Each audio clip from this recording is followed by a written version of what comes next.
Pernah kebayang nggak sih, gimana susahnya membangun ekonomi sebuah negara dari nol? Apalagi sambil berjuang mati-matian mempertahankan kemerdekaan.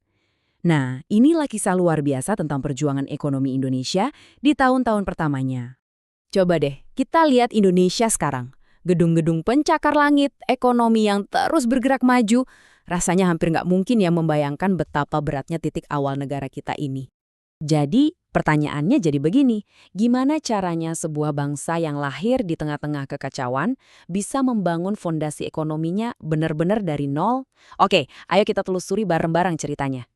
Perjalanan kita ini bakal kita bagi jadi 3 babak penting.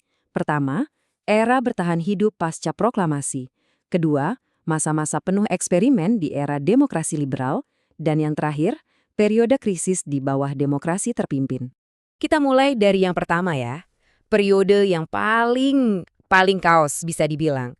Ini masa di mana fondasi ekonomi coba diletakkan, sambil di saat yang sama perang mempertahankan kemerdekaan masih terus berkecamuk. Coba bayangin situasinya. Negara baru merdeka, tapi kas negara kosong melompong, nol besar. Harga-harga naik gila-gilaan, itu yang kita sebut hiperinflasi, soalnya ada 3 jenis mata uang yang beredar barengan. Udah gitu, Belanda ngeblokade ekonomi kita, dan yang paling parah, kita sampai harus impor beras. Situasinya benar-benar genting banget. Kebayang nggak sih kekacauan sehari-harinya? Kita ke pasar bawa uang Belanda, uang Jepang, dan mungkin uang Republik yang baru. Nilainya nggak jelas dan terus merosot. Visual ini nunjukin betapa bingungnya rakyat waktu itu. Ini sih mimpi buruk ekonomi, beneran? Masalah di dalam negeri aja udah pusing. Dari luar juga ditekan habis-habisan.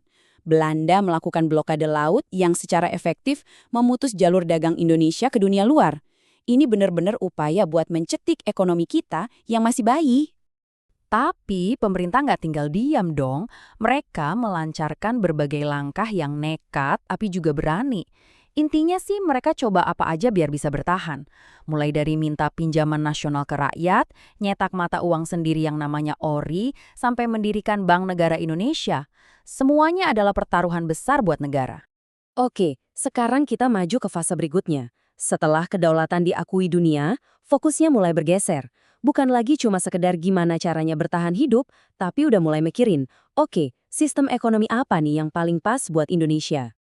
Tapi ya, tantangan baru bermunculan.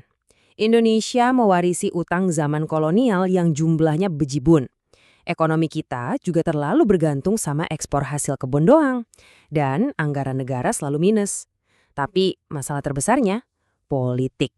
Bayangin, kabinet jatuh bangun, rata-rata ganti tiap 8 bulan sekali. Gimana mau bikin rencana ekonomi jangka panjang coba? Nah, salah satu gebrakan paling besar di era ini adalah nasionalisasi. Ini bukan cuma soal ngambil alih aset perusahaan asing ya. Ini adalah sebuah pernyataan kedaulatan, sebuah cara untuk merebut kembali kendali atas nasib ekonomi bangsa kita sendiri. Terus, ada juga eksperimen yang namanya Gerakan Benteng. Idenya sih bagus banget. Mencoba menciptakan kelas pengusaha pribumi dari nol. Caranya, mereka dikasih pinjaman dan kemudahan lisensi impor, biar bisa bersaing. Ada lagi usaha lain yaitu mendorong kemitraan lewat sistem Alibaba. Ali ini mewakili pengusaha pribumi dan Baba untuk pengusaha non-pribumi. Tujuannya adalah agar mereka bisa bekerja sama dengan harapan bisa saling transfer ilmu dan modal. Sayangnya, kebanyakan program yang ambisius ini lebih sering gagal daripada berhasil. Kenapa? Ya karena ternyata niat baik aja nggak cukup. Ada ketidakpercayaan yang sudah lama, ditambah lagi ketidakstabilan politik yang terus-menerus jadi biang kerok dan mengganggu setiap kebijakan yang coba dijalankan. Dan sampailah kita di babak ketiga, periode di mana agenda politik Presiden Soekarno menjadi panglima, dan ekonomi akhirnya jadi korban. Di periode ini, kondisi ekonomi kita benar-benar nyungsep.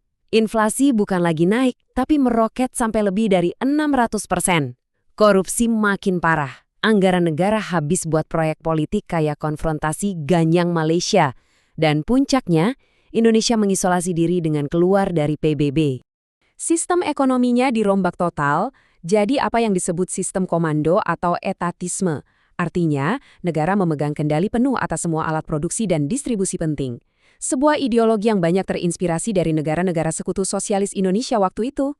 Ironisnya nih, Di saat ekonomi rakyat lagi susah-susahnya, pemerintah justru sibuk membangun proyek-proyek mercusuar yang megah dan mahal banget. Pembangunan Monas, Hotel Indonesia, sampai Stadion GBK itu simbol gengsi politik yang dibiayai pakai utang luar negeri yang makin hari makin numpuk. Oke, setelah kita melihat perjalanan yang naik, turun, dan penuh drama ini, mari kita coba tarik benang merahnya. Apa aja sih pelajaran penting yang bisa kita petik dari 2 dekade pertama perjalanan ekonomi Indonesia ini? Ada 4 pelajaran utama. Pertama, stabilitas politik itu harga mati buat ekonomi yang sehat. Kedua, ternyata susah banget ya ngebangun kelas pengusaha lokal yang tangguh dari nol. Ketiga, masalah inflasi dan utang itu udah kayak penyakit lama yang menghantui dari hari pertama. Dan yang terakhir, mendahulukan proyek politik demi gengsi di atas kebutuhan ekonomi rakyat, itu akibatnya bisa fatal. Ini kesimpulan paling krusial dari seluruh periode ini. Dan yang menarik, beberapa tantangan dari masa lalu itu ternyata masih relevan banget sampai sekarang. Coba lihat poster modern ini yang menggambarkan korupsi itu kayak gunting yang mengancam masa depan bangsa. Ini bukti kalau perjuangan kita melawan korupsi punya akar sejarah yang dalam banget. Nah, ini membawa kita ke sebuah pertanyaan penutup untuk direnungkan bersama. Dari semua tantangan awal tadi, inflasi, utang, korupsi, dan ketidakstabilan politik, menurut kalian mana sih yang gemanya atau efeknya masih paling kencang kita rasain dalam perekonomian Indonesia hari ini?